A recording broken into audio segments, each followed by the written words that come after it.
नमस्कार दोस्तों, स्वागत करता हूं आपका संचित क्लासेज यूट्यूब चैनल पर। आज की इस वीडियो में हम हिस्ट्री के उन टॉप 25 प्रश्नों को हल करेंगे जो कंपटीशन एग्जाम में बार बार पूछे गए हैं।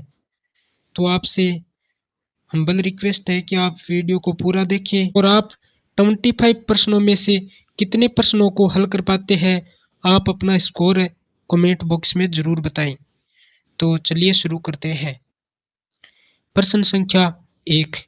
गोदावरी नदी के तट पर स्थित महाजनपद था। अस्मक यानी option B is the correct. प्रश्न संख्या 2। चंड प्रद्योत किस प्राचीन गणराज्य के राजा थे? अवंती यानी option C is the correct.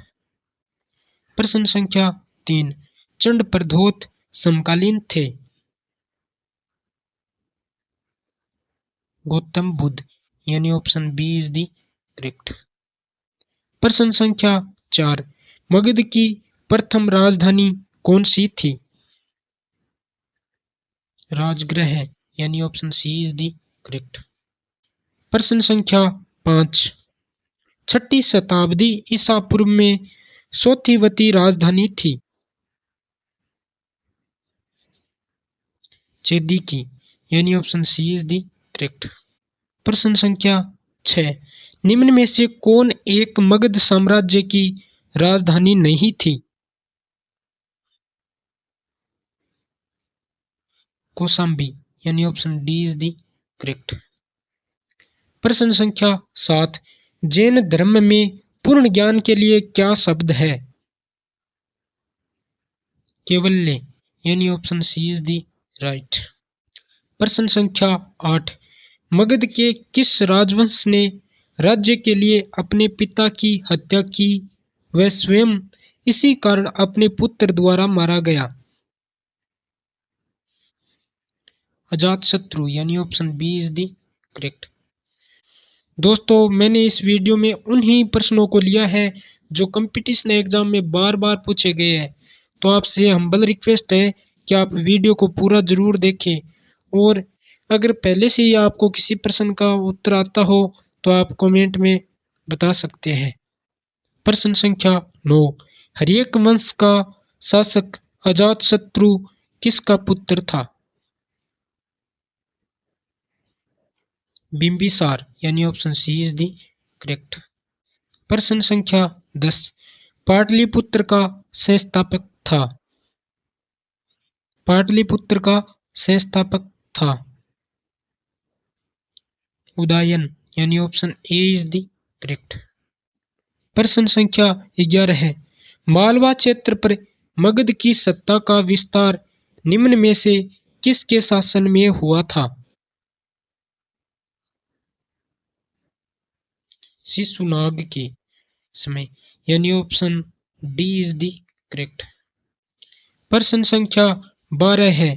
राजा नंद का उल्लेख करने वाला अभिलेखीय प्रमाण है?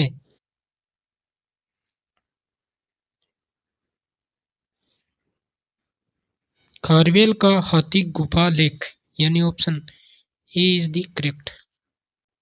प्रश्न संख्या 13 है। मगध का कौन सा सम्राट एप्रो परशुराम के नाम से जाना जाता है? महापद्मनंद यानी option D is the correct. Question संख्या 14। निम्न में से किसे उग्रसेन भयानक सेना का स्वामी कहा जाता है?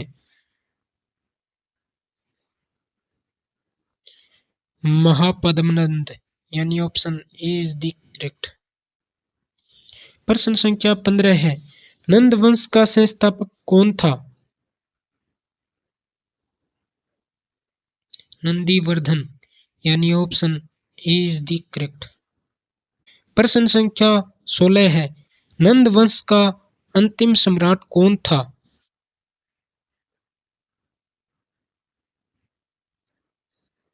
गणानंद यानी option B is the correct. प्रश्न संख्या 17 है। भारत पर प्रथम विदेशी आक्रमण ईरान के किस वंश के राजाओं ने किया था? हाकमनी वंश यानी option A is the correct. प्रश्न संख्या 18 है, सिकंदर ने भारत पर कब आक्रमण किया? 326 ईसा पूर्व, यानी option A is the correct. प्रश्न संख्या 19, निम्न में से मगध का कौन सा राजा सिकंदर महान के समकालीन था?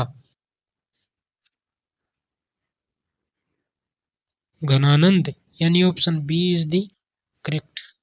प्रश्न संख्या 20, सिकंदर के आक्रमण के समय उत्तर भारत पर निम्न राजवंशों में से किस एक का शासन था?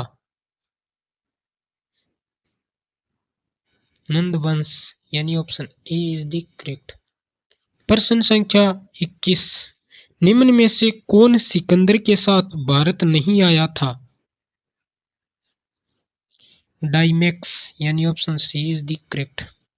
प्रश्न संख्या 22, बौद्ध ग्रंथ ब्रह्मजात सूत्र के अनुसार देशी संप्रदायों की संख्या कितनी थी?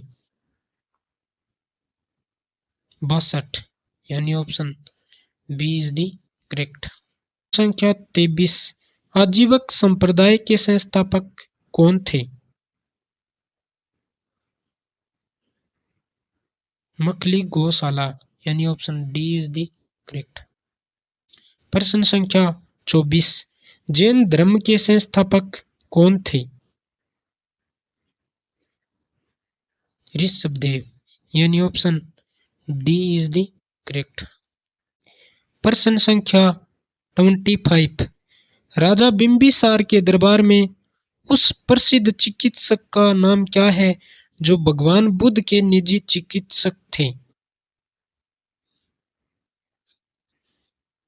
जीवक, यानी option C is the correct. दोस्तों, अगर वीडियो अच्छा लगा हो तो लाइक शेयर कमेंट करें और प्रत्येक दिन इस प्रकार के और वीडियो देखने के लिए चैनल को सब्सक्राइब करें। धन्यवाद।